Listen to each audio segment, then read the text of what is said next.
Salam sejahtera, terima kasih karena bersama dengan saya sekali lagi di Nazilin Unity Channel.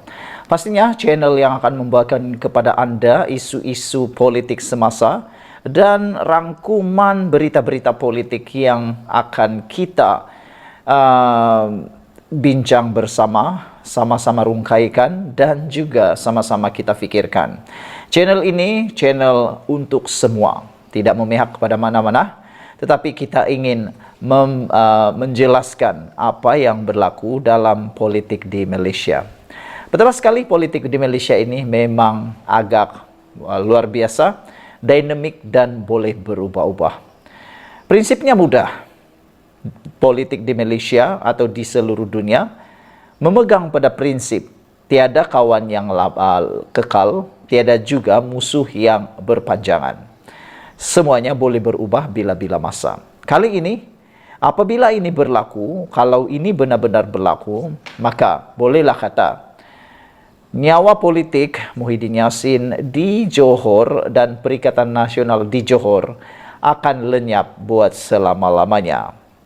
Kalau ini benar-benar berlaku, ini sebabnya Johor perlu usahakan mula usaha ke arah wujudkan kerajaan perpaduan di Johor.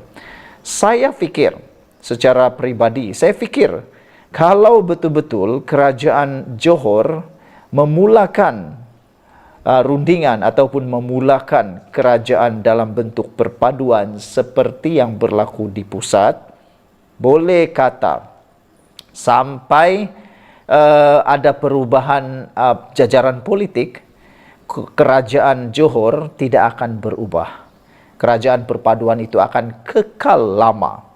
Hal ini kerana kita ketahui di Johor, pengundinya ialah pengundi yang urban, yang mana ianya banyak dipengaruhi oleh urbanisasi. Dan Melayu di sana juga adalah penyokong tegar kepada UMNO. Di Johor juga banyak kerusi dimenangi oleh Pakatan Harapan, khususnya DAP, PKR dan Amanah. Jadi, kalau dua ini, yaitu Pakatan Harapan Barisan Nasional, bergabung menjadi kerajaan perpaduan dan meneruskan kerjasama sehingga pilihan raya akan datang, boleh diramal sudah siapa yang akan jadi kerajaan Johor buat masa 10 tahun, 20 tahun lagi. Yang pastinya menjadi masalah besar dan mungkin akan menjadi pengakhir kepada karier politik Muhyiddin di Johor. Silap-silap hari bulan, Muhyiddin boleh kalah dan tidak akan memenangi kerusi beliau lagi, termasuk Dewan Undangan Negeri dan juga Parlimen. Saudara, apa yang bagus mengenai PRK Dewan Undangan Negeri Mahkota baru-baru ini adalah mengenai pergerakan demokrasi Malaysia semakin menuju kematangan.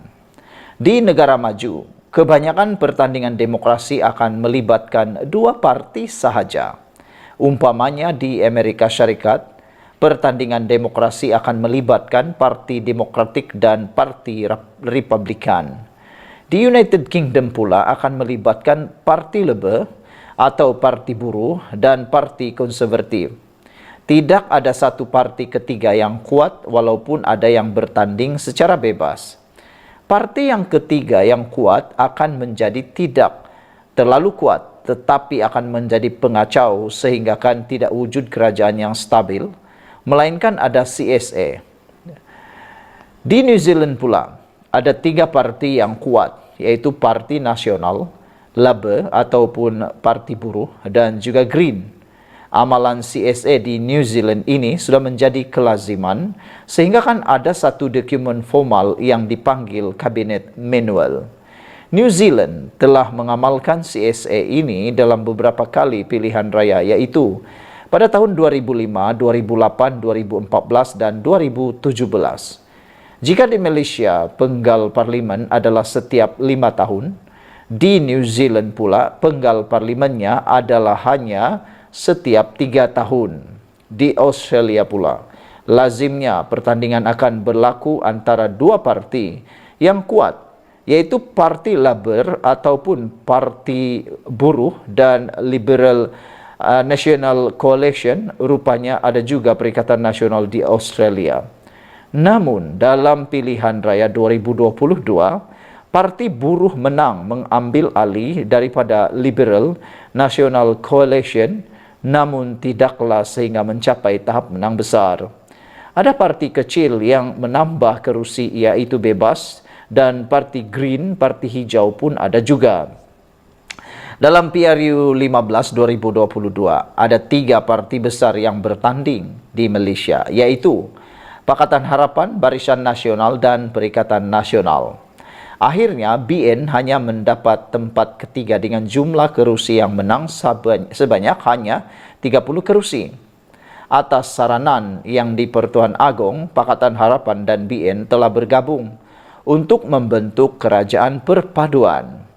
Dalam PRU 14 2018, PAS telah menjadi parti ketiga dengan persaingan antara PH, Campur Bersatu dan BN. Pada masa 2018, Pakatan Harapan berjaya membentuk kerajaan tanpa perlu membuat koalisi dengan PAS atau BN.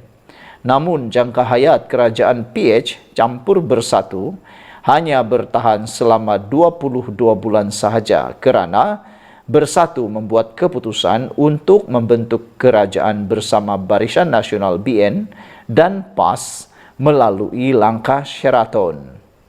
Sistem demokrasi yang ideal adalah pertembungan pilihan raya antara 2 blok sahaja. Pertembungan 2 blok ini akan memudahkan pengundi untuk membuat pilihan. Selain itu, polisi juga akan mudah untuk digubal dan dibahas. Jika ada pihak ketiga, maka ianya akan mendatangkan kekacauan politik dan akan wujud undi yang tidak jelas. Undi yang tidak jelas adalah bersamaan dengan polisi yang tidak jelas. Polisi yang tidak jelas akan menyebabkan pelabur tidak gemar negara ini. Secara majazi, Allah juga mencipta kesempurnaan itu dengan 2 blok. Ada lelaki dan perempuan, ada jantan dan betina, ada dosa dan pahala, ada surga dan neraka, ada laut dan daratan, ada matahari dan bulan. Dalam beberapa PRK kebelakangan ini, kita sudah dapat mewujudkan pertembungan antara 2 blok. 1 blok Pakatan Harapan BN dan 1 lagi blok Perikatan Nasional. Jika kita dapat melihat hasil yang jelas daripada pertembungan 2 blok itu selepas PRU 15, kita sudah ada 12 PRK yang berlangsung. Pertama, Padang Serai dimenangi oleh Perikatan Nasional. Kedua, Tioman Barisan Nasional menang. Kuala Terengganu dimenangi PAS. Pulai dimenangi Pakatan Harapan, Simpang Jeram Pakatan Harapan. Pelanggai Barisan Nasional menang, Jepak GRS menang. Kemaman PAS menang, Kuala Kubu Baharu Pakatan Harapan menang. Sungai Bakap Perikatan Nasional menang, Nenggiri Barisan Nasional menang dan Mahkota dimenangi oleh Barisan Nasional. Jadi, harapannya kelak pada PRU 16 biarlah pertembungan pilihan raya itu berlaku antara 2 blok sahaja. Dalam PRK Nenggiri dan Mahkota ini adalah bahan eksperimen yang menunjukkan berlaku kelebihan kepada blok kerajaan sekiranya formula PHBN ini dikekalkan. Tren menunjukkan berlaku perpindahan undi oleh pengundi PH kepada BN. Namun begitu, transfer vote oleh pengundi BN kepada Pakatan Harapan tidak nampak begitu ketara dalam PRK Sungai Bakap dan Kuala Kubu Baharu. Kelemahan ini perlu diatasi oleh pemimpin BN untuk meyakinkan pengundi mereka.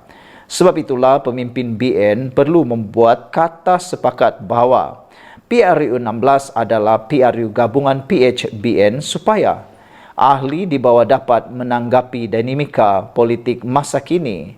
Walaupun ada komen-komen nakal daripada pemimpin seumpama Nur Jazlan dan Akmal Saleh yang semacam tidak betah dengan kerjasama PH-BN ini dan ada suara-suara yang mahukan BN bertanding sebagai pihak ketiga dalam PRU 16, namun hakikatnya sukar sebenarnya bagi BN untuk terus menang secara solo. Pergerakan demokrasi ini jarang akan berpatah balik ke belakang. Biasanya perjalanan demokrasi akan ke hadapan.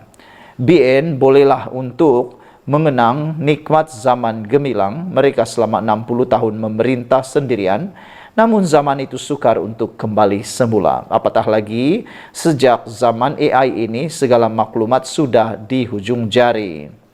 Jika BN memilih untuk bertanding sendirian, sebenarnya BN memilih untuk melakukan harakiri, yaitu bunuh diri secara potong usus perut sendiri dengan pisau atau pedang. Sebab itulah, BN Johor perlu memulakan usaha untuk ke arah mewujudkan kerajaan perpaduan dengan berkongsi kuasa untuk mengelakkan pertembungan tiga penjuru dalam PR yang akan datang.